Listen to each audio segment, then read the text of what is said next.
911. What's your emergency? This is 911 emergency. What are you reporting?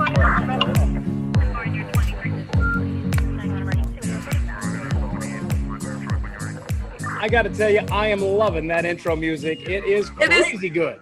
God, I need the whole 8-track on that. We don't have 8 tracks no more. Cassette. Reel to reel. Reel to reel.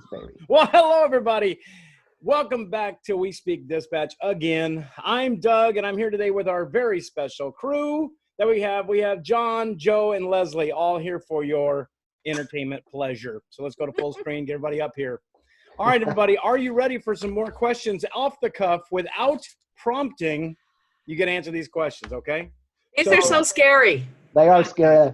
It's not scary. There's going to be no questions that are mean or mean-spirited. I don't do that kind of thing, so that's good. No. God, that shirt is nice. All right. So, God, I hadn't noticed that. Wow. First question, wardrobe. Yeah, what do you think about this shirt? I like it. So, I like the Iowa Hawkeyes. I like the Iowa Hawkeyes. Looks good. Go Hawks, baby. Go Hawkeyes. Now it's a fashion show. All right, so here it comes. First question is entertainment. TVs in the comm center.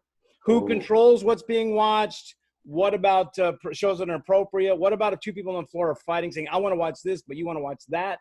How do you settle such things? What's your policies, or how do you train on that? Or maybe you don't even have that issue. Leslie, why don't you go first?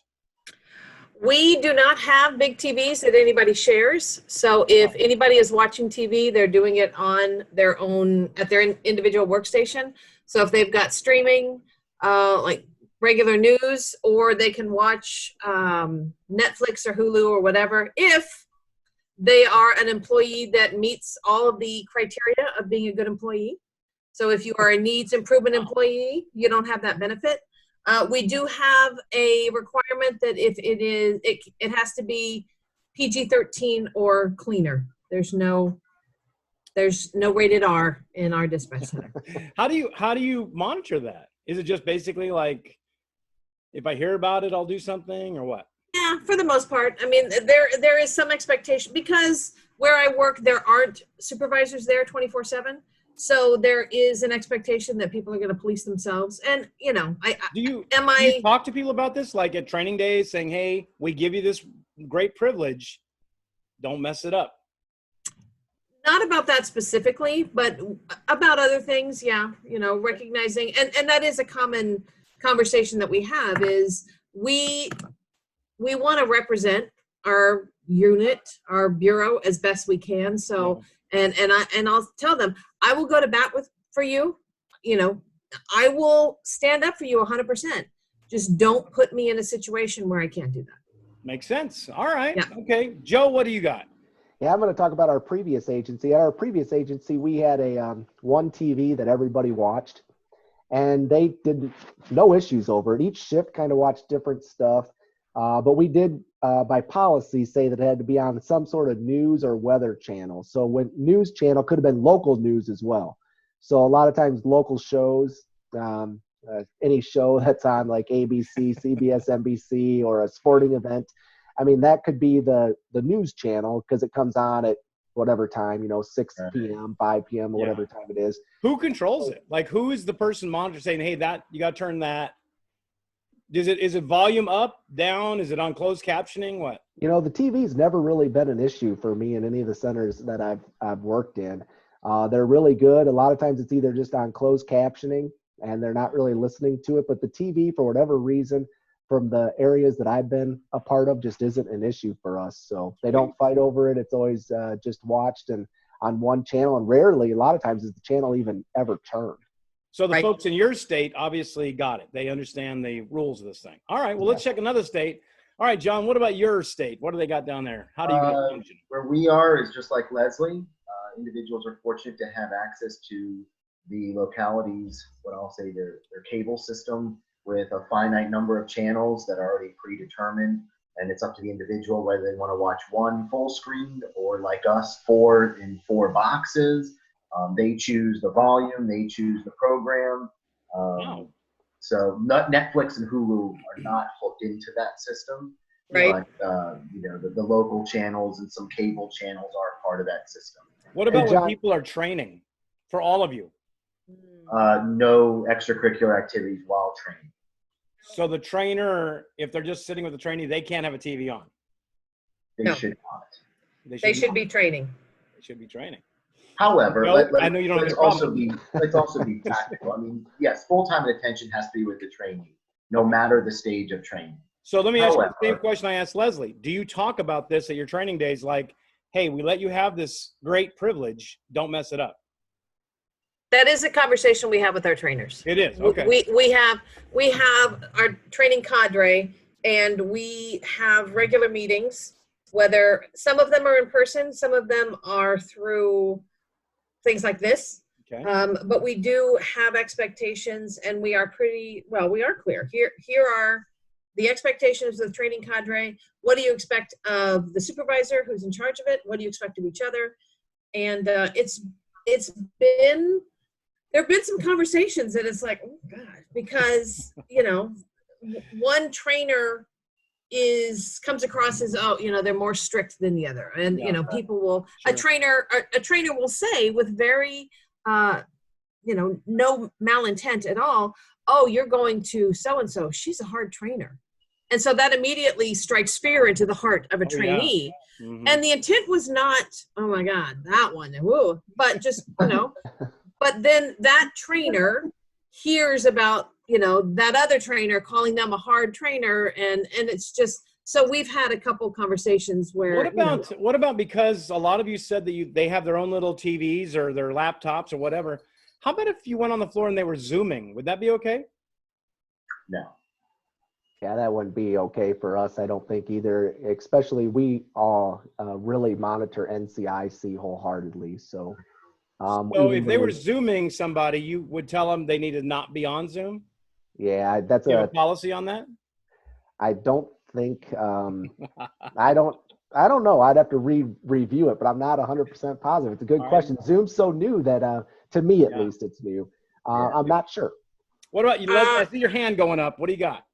Well, so with the COVID-19 and all of the uproar and the change in people's schedules, we have 2 or 3 dispatchers who happen to be married to other essential employees, not at the agency, but health workers and things like that.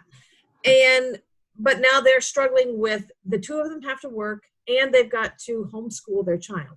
So there have been times where, I've got my cell phone and, the dispatcher will be sitting in the back and she'll be FaceTime with her 7 or 8-year-old daughter as her 7 or 8-year-old daughter is showing her homework and doing like that. And hey, it's strange times. It was odd times. And I was fine with it. It wasn't interfering with what they were doing. And it would have been detrimental, I think, to the morale of that particular employee if I had shut it down. So what about when COVID-19 is over? Is it going to be Xanadu at your place where they can all do that or what? It always is. No, I don't know.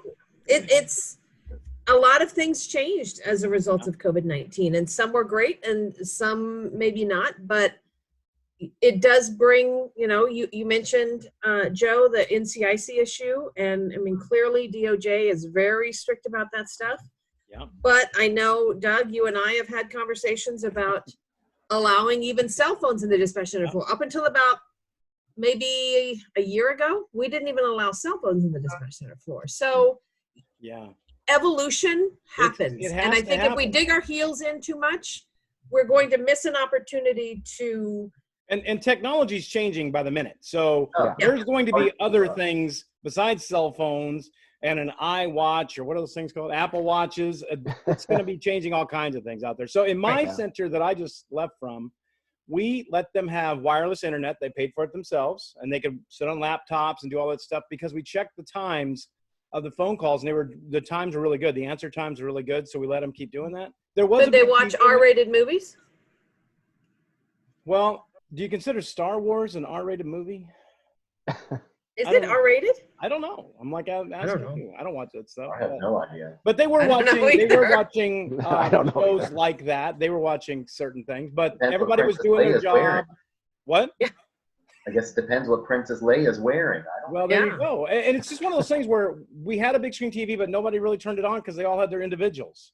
Sure. And they would just kind of do that. And it was kind of, I told everybody, if I can trust you with NCIC and DOJ and Interpol and all this other crazy stuff, I can trust you with wireless internet. Right. One of one of the things that, and we stole it from another agency, was what I referenced is if you I don't care if you want to crochet or do your homework because you're getting your degree online, or you want to watch Netflix or whatever. If you are an exceeds expectations employee on your yearly evaluation, then clearly you've mastered your job and you can navigate through doing multiple things. Okay. However, if you are a needs improvement employee, or if you are a meets standards employee, then you clearly need to work harder on your job. So you don't earn the right to do those extra things. Because I know in a lot of centers, it's one person screws it up, nobody can have it. Oh yeah, shotgun effect. Right. And so this allows people to go, okay, I want to do those things. And I've had pushback where people say, well, oh my God, Leslie, everyone's going to know that I'm a needs improvement employee. And I'm like, sweetie, everybody already does. This is not a news break. So, wow. but it allows people to go, okay, if that's something that I want to do, I'm going to work toward it, as opposed to, oh no, nobody can have it because somebody 10 years ago did something inappropriate. Okay, so we only got a few minutes left. So let me throw another question out, but it's just a real quick answers because we don't have that much time left. I see the time on the clock really going fast. So here's the question. Have you ever had a situation at work where somebody wrote something negative on their personal Facebook page about you? And how did you address it at work? Let's start with or at least I'm not aware of it. John. So you don't have any instances of that? I can say no, or at least I'm not aware of it. If they have, it's never been brought back to me. All right. I will tell you just personally on mine, I was not friends with this person. This person had blocked me on Facebook, which is fine. But she wrote a really nasty comment about me calling her for overtime. Another employee came in and showed it to me and said, look what she's writing on Facebook. She's naming you. And I'm like, oh, hell no. So when she came in, I had a discussion with her about that. So how about you, Joe? You got anything like that? I think they like to get once in a while give you a hard time if you're playing the role of supervisor or manager, and say like you're the one that enforces due dates on stuff or getting your training done on time. And somebody, if they do it, I think at least to my knowledge, they'll even tag me in it. Yeah, and then like the memes or whatever, they're like, oh God, this is the guy with the due dates or whatever it is. So I give them a lot of pat on the back that they like to joke with me about the stuff that they want to. And to my knowledge, I don't think it's ever been like detrimental or really negative. All and it's actually been a little bit lighthearted more than anything else. Wonderful. How about you, Leslie? You got anything like that? No, not that I'm sure, like John, I'm sure it's happened, but yeah, I'm sure it's not brought to my attention. Wow. So you guys, I think it's more funny that they tag Joe. So it's like, I think that's awesome. If anyone brings it to his attention, the answer back is, yeah, I already know. Yeah. No kidding. Wow. Yeah. All right, everybody. Well, you know what? Again, another great conversation with you all. I love throwing these questions out that you're not ready for, and you get these kind of great answers. So, hello, audience. We should be asking you, do you have any questions for us? Do you have a suggestion of a topic we should cover, or maybe a question we should be asking each other, or a question maybe brought up in your place that you're saying, we need to talk about this? Our whole mission here at We Speak Dispatch is to get you talking about what's going on in dispatch centers. So we really appreciate that. Leave your comments below. Share our page everywhere. Send us an email. Leave us a comment. Do whatever you got to do. We really appreciate your time. Thanks again, everybody. Thanks to the three of you. Have a great afternoon, everybody. Good night, everybody. Bye.